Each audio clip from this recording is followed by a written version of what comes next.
Hey folks, how's everybody doing today? It's Chris Denny with Denny's Country Life. So here we are at the end of hay season. I'm sure a lot of you that watched some of my haying videos this year knew that I had some tedder issues. As always, it seems like I always kind of have tedder issues, and I was just sick of it.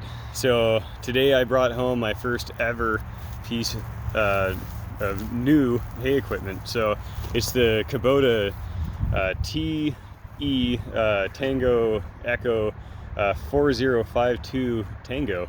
So this is obviously it's a 4-basket tedder. It's something over 17 feet. I think it's maybe just over 17 feet working width, and what a thing of beauty. So this guy here, it has kickstands. It has a kickstand in the front and a kickstand in the back, which is really nice because all the older tedders, I don't know. Okay, so you can see my old tedder back there, leaning way back, and it's basically just sitting there on the tines. The tines are on the ground, and it makes it kind of a pain to hook up sometimes. So anyway, I just thought that was a really nice feature. So kickstands front and back. This does have hydraulic fold on it and hydraulic tilt. So they all share the same hydraulic line. There's this little itty bitty, I think I'm coming at it from the wrong angle. Here you go, that little hydraulic cylinder down there. So it shares a line with the fold. So those of you that have a folding tedder, most of them have a very similar design where that cylinder gets the hydraulic fluid first, and it'll tilt it to whatever you have it set to, and then it'll fold down. So you do not have to get out of the tractor for setup and takedown. So you pull into the field, you pull your string for the safety locks, set the babies down, and you get going. Same thing at the end of the field. So this is really neat. By far the most, I guess it's just going to be the easiest piece of hay equipment that I have to operate.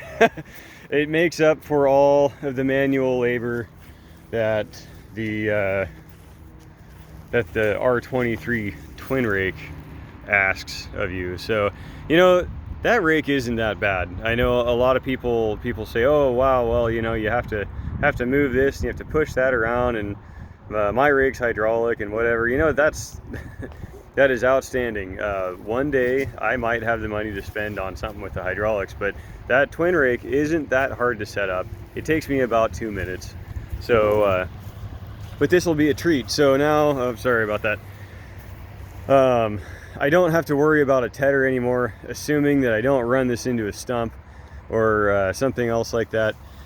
It is one of those pieces of equipment that I will not be lending out or renting out like I did with my old tedder. So if it's being ran, it will be ran by me. So anyway, guys, I just wanted to kind of share that with you. It's such a good feeling to have a new piece of hay equipment. I just never really thought that it would happen.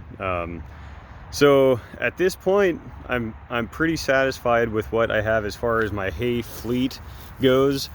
I think the only piece of equipment that I would add, it's not really a piece of hay equipment, but kind of, would be a bale squeeze for picking up silage bales. That's $2,500 that I'm not ready to spend just yet. So we'll see what happens there. I can tip over and cradle round bales with my dual spikes. So that's what I've been doing. I'll put a small hole that I tape up with silage tape in about 1 out of every 5 bales or so. But if you tape it right away, and especially if you're moving them before the fermentation started, it's not that bad. But anyway, so yeah, I've got a rock solid a couple of balers. Round baler worked really well. I can't remember if I made a video regarding the round baler, but the round baler does work great, with the exception of the twine knife.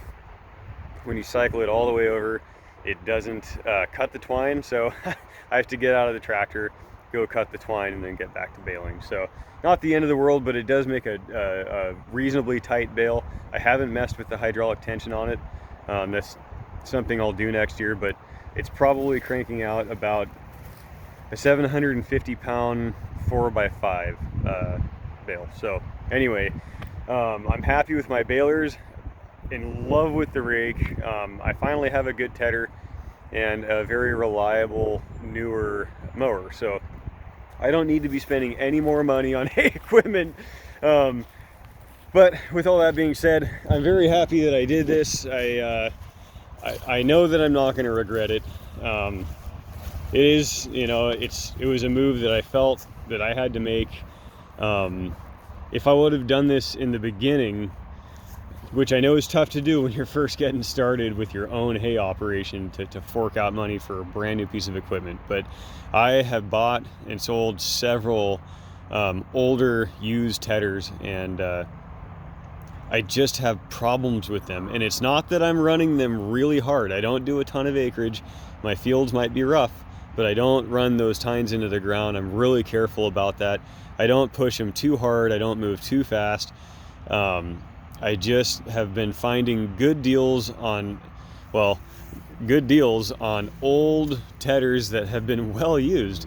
And then I'll put, you know, $500 to $1,000 worth of parts into it, and I'm lucky if I get a season out of them. So I kind of wish that I would have just done this to begin with. But anyway, I just wanted to make a quick video there, guys. I hope everything is going well for you.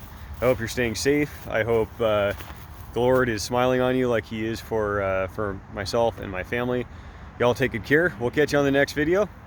Take it easy.